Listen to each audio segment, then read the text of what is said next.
안녕하세요. 동포세계 김용필입니다. 제가 앞서 이 출입국 정책과 관련돼서 이 법무부의 업무 지침에 대해서 이게 문제라고 지적되는 부분을 말씀을 드렸습니다.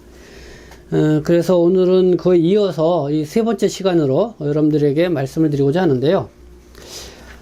먼저 이 출입국 전문 행정 업무를 하고 있는 이 행정사님이 지적한 이 법무부의 업무 지침. 네, 앞서 말씀드렸던 두 가지 사항, 이것도 좀 요약해서 다시 한번 말씀을 드리도록 하겠습니다. 이 첫 번째는 이 중국 식당 이 전문 요리사 초청 문제였습니다. 그러니까 2-7, 이 전문 자격 활동, 이 체류 자격 부여인데요.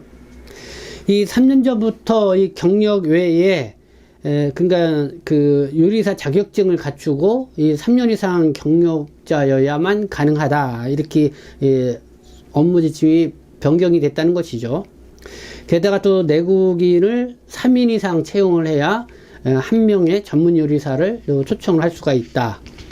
근데 이렇게 중국 식당이나 이런 경우 뭐 한국 국적을 갖고 있는 내국인 채용을 이렇게 맞추기가 쉽지가 않기 때문에 그리고 또 중국 식당들, 특히 이 많은 전문 요리사들 필요한 관광 식당들 같은 경우는 전문 요리사를 데려오기 위해서 형식적으로 내국인을 3인 이상 이렇게 채용한 거를 서류를 갖추다 보니까 뭐 고용보험도 되고 실제 일을 하지 않으면서도 이 급여까지 지출하는 그런 상황들이 벌어지고 있다. 그래서 어려움들이 있다. 또 이렇게 전문 요리사 초청이 까다로워지면서 뭐 식당들의 어떤 식당의 생명은 요리이죠. 그렇기 때문에 이게 뒷받침이 되지 못해서 문을 닫는 경우도 생기고 있다. 뭐 이런 내용입니다. 두 번째는 외국인 투자 비자 D-8 체류 자격 부여 관련 내용이었습니다.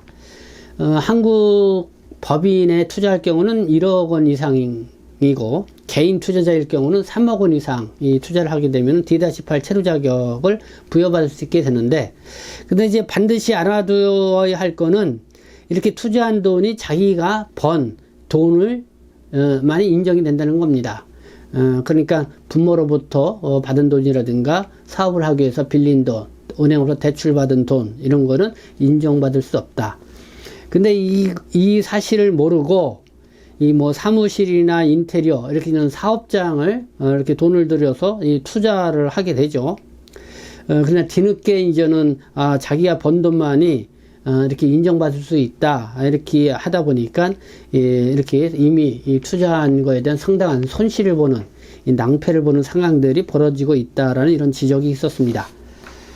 네, 그러니까 자기가 번 돈만이 인정된다는 거를 처음부터 잘 고지를 했다고 하면은 나중에 이렇게 낭패를 보는 일이 없는데, 결국은 뭐 이렇게 돈을 갖고 와서 이 사업장을 내가 이렇게 투자를 해서 사업을 한다는 걸 입증을 해야 되거든요. 그러니까 이 D8 비자를 신청하기 전에 먼저 사무실도 차리고 또 인테리어도 하고 그다음에 여러 가지 영업 허가도 받고 또 이렇게 사업자 등록증도 낸 다음에 이렇게 이제는 신청을 하다 보니까 나중에 거기서 이 출입 공무원이 그러면 당신 그 투자한 돈이 어디서 난 돈이냐 이걸 따져 묻는데 그게 자기가 번 돈이 아니라는 거. 그냥 자기가 번 돈이다. 그러면 이거를 뭐 급여를 받았다면 급여 명세서라든가 뭐 자기 돈이라는 그런 확실한 뭔가를 좀 보여줘야 되는데 그런 부분에 있어서 입증하지 못해서 이 낭패를 보는 그런 상황들이 벌어지고 있다 이런 것입니다.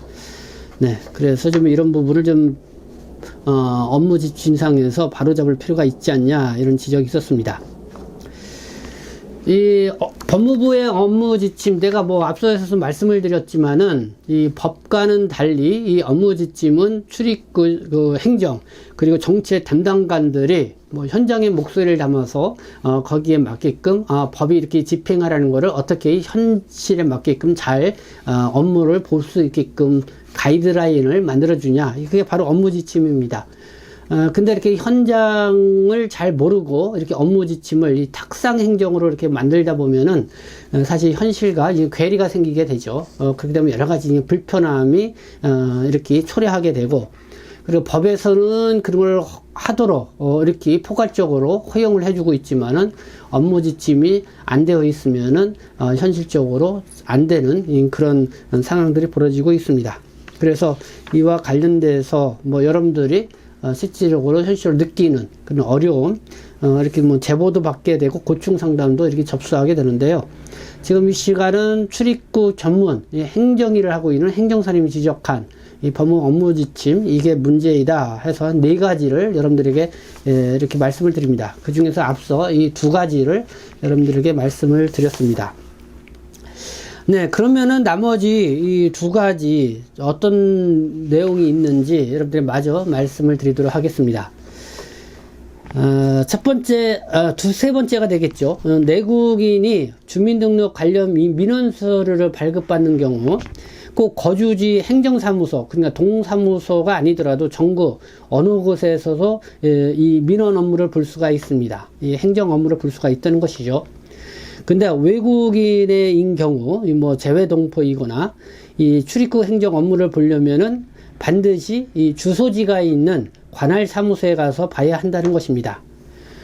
물론 이 법무부가 운영하고 있는 하이코리아 이 전자민원을 이용을 하게 되면은 뭐 이렇게 전자민원, 그러니까 온라인으로 이렇게 하게 되면은 뭐 그 관할 고객이 필요 없지만은 그러나 이 전자민원은 다 한계가 있죠. 그래서 이 사무소에 직접 방문해서 민원 업무를 봐야 할 그런 것들도 있죠.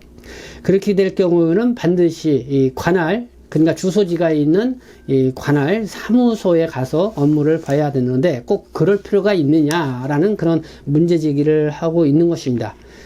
그래서 일반 내국인도 전국 어느 곳에 동사무소에 가면은 모든 민원 처리를 볼 수 있듯이 외국인도 전국 어느 곳 이 출입국관리사무소에 가면은 민원 업무를 볼 수 있도록 관할구역을 풀어라 라는 것이 출입국 행정사님이 이렇게 지적하고 나온 그런 내용입니다. 그러니까 업무 지침상으로 그런 문제를 해결할 수 있다는 것이죠. 네, 그런 지적이 있었고요. 마지막 4번째는 사후면세점 이 판매원과 관련된 내용입니다. 이 코로나19가 풀리면은 외국인 관광객이 많이 늘어날 테고 그러면은 면세점 업무가 바빠질 것으로 예상이 됩니다. 이 공항에는 이 대기업이 운영하는 면세점들이 있죠. 이거는 뭐 인력난에 큰 문제가 없겠지만은 이 시내에는 외국인 관광객을 대상으로 하는 이 사후 면세점이 있습니다. 근데 이런 사후 면세점이 뭐 코로나19 때문에 뭐 어려움도 많이 겪었지만은 다시 코로나19가 이제 풀리게 되면은 다시 좀 활성화될 텐데요. 그러나 이 판매원 구하기가 현실적으로 매우 어렵게 되어 있다는 것입니다. 왜냐하면은 외국인 관광객을 상대하기 때문에 내국인 채용이 쉽지 않고요. 그래서 외국인을 도입해서 채용을 해왔는데 이 조건이 3년 전만 해도 판매 경력 그 3년 이상자이면 됐는데 이 3년 전부터 판매원으로 초청을 하려면은 관광 가이드 경력 3년 이상이 또 추가로 조건이 됐다는 것입니다. 그러니까 이 관광 가이드 자격증도 있고 거기에 경력 3년이 있으면은 누가 이 사후면세점 이 판매원으로 일하냐, 이 관광 가이드로 일하는 게 더 수입이 더 많을 텐데, 그러니까 현실적으로 이거는 맞지 않다는 것이죠. 그리고 이 사후면세점 판매원 같은 경우는 대부분 이 최저임금을 받고 일하는 직종이라는 겁니다. 최저임금 한 200만 원 정도 받고 일하는 직종인데 당연히 뭐 내국인 채용이 또 쉽지 않고, 이 과거에는 그래도 중국 동포 젊은 여성들이 사후 면세점에서 일을 많이 했는데 뭐 코로나19 때문에 상황도 많이 달라진 상황이고, 그리고 현재는 월급이 낮다 보니까 이 분야에서 일을 하지 않는다는 것이죠. 결국은 외국에서 이 판매원을 데려와야 하는 그런 상황인데, 판매 경력 3년으로 이렇게 했을 때는 그나마 괜찮은데 이 관광 가이드 이 자격증과 이 경력 3년 이것까지 자격 조건을 요청을 하고 있어서 현실적으로 맞지 않다. 그래서 이런 부분이 좀 개선이 필요하다, 이런 지적이 있었습니다. 네, 이상 거론된 외국인 출입국 체류관리 지침상에 이 현시가 동떨어져 있는 이 불편사항, 애로사항, 부당함, 네, 그런 업무 지침 내용 중점적으로 여러분들에게 말씀을 드렸습니다. 뭐 시청자 여러분들께서도 뭐 이런 출입국 행정을 볼 때 느끼는 어려움 이런 부분들이 있다고 하면은 저희 동포세계에 또 제보를 해주시면 감사하겠습니다. 그래서 현실에 맞지 않고 이 출입국 담당 공무원들이 현장을 잘 모르고 이 탁상 행정으로 이렇게 업무 지침을 만들고 있다고 하면은 고스란히 그 피해는 그 민원인 이 당사자들에게 있을 수밖에 없고 결국은 또 그 외국인과 함께하는 내국인들의 이 피해가 있을 수밖에 없습니다. 그래서 이런 부분은 우리들이 좀 목소리를 내서 같이 좀 바로 잡아 나가는 것이 필요하지 않나 생각합니다.